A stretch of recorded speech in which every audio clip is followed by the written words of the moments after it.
Hi, everyone. My name is Mark Schwartz. I'm an enterprise strategist with Amazon Web Services.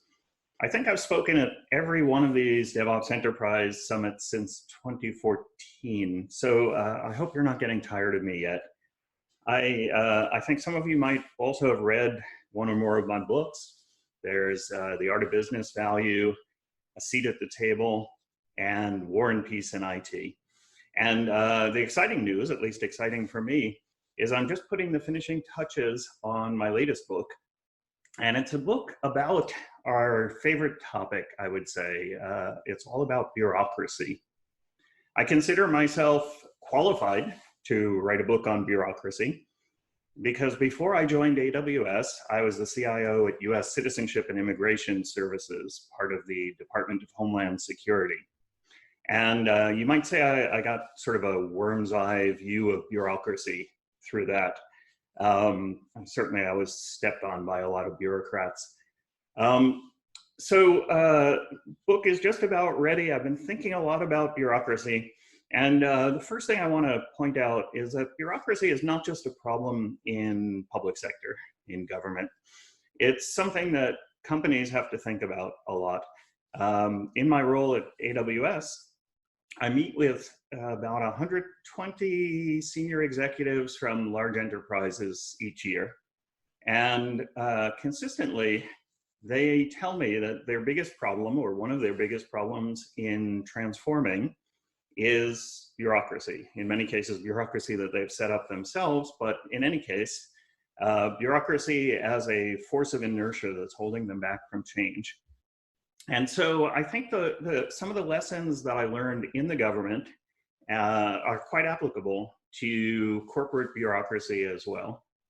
So I've been really thinking a lot about bureaucracy, and the story I tell in my book might surprise you a little bit.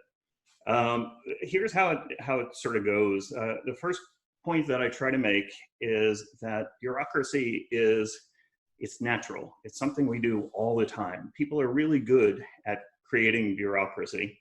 And it's around us more than we think. We just don't necessarily notice it because it's not getting in our way.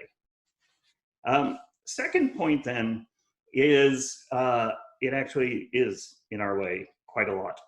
And it's in our way in the most frustrating way possible, right? And I don't really have to tell you that. That's not the surprising part of the book. Third point I like to make is that it's not really bureaucracy itself that frustrates us. It's really, I've sort of narrowed it down to three things about bureaucracy that are the really troubling things. And those three things don't necessarily need to be part of bureaucracy. Fourth point I try to make is that we can change those things. And in fact, the best model that we have for how to do really good bureaucracy is DevOps. Now, that's a little bit uncomfortable in many ways for people who are big fans of DevOps to accept. But I'm going to try to show you that actually DevOps is bureaucracy in its good sense, and actually a model for how we might want to structure bureaucracy in general. So then the book goes on. In the book, I present a playbook for how you might deal with bureaucracy that gets in your way. And I present altogether 25 plays, as I call them, from the playbook. And I divide them into three different, let's say, martial arts, or three different ways: the way of the monkey, the way of the razor, and the way of the sumo wrestler. And if you learn those three ways, then I think you can bust through any bureaucracy that's getting in your way. But as an extra bonus in the book, I also present a playbook for you to use if you happen to want to create your own bureaucracy and do it in a way that is good, not evil. So that's where the book concludes. So first thing we should discuss really is what do we mean by bureaucracy?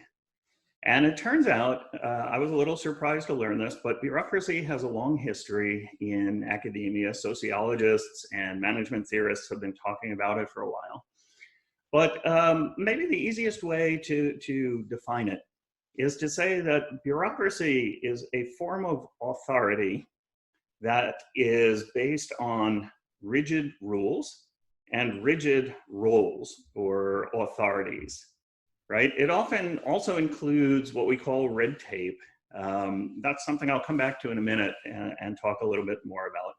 But basically, we're talking about a system of organization or authority where there's a set of rules that has to be obeyed with no exceptions, and where there's a hierarchy of authorities that is also very rigidly defined. So now, I would like to explain bureaucracy by talking a little bit about raising children. Now, of course, I consider myself an expert on this topic also, and very much qualified to talk about it because I don't have any children, and I never did. So I figure I don't have any of that reality bias that some of you might have. I can actually just make up anything I want.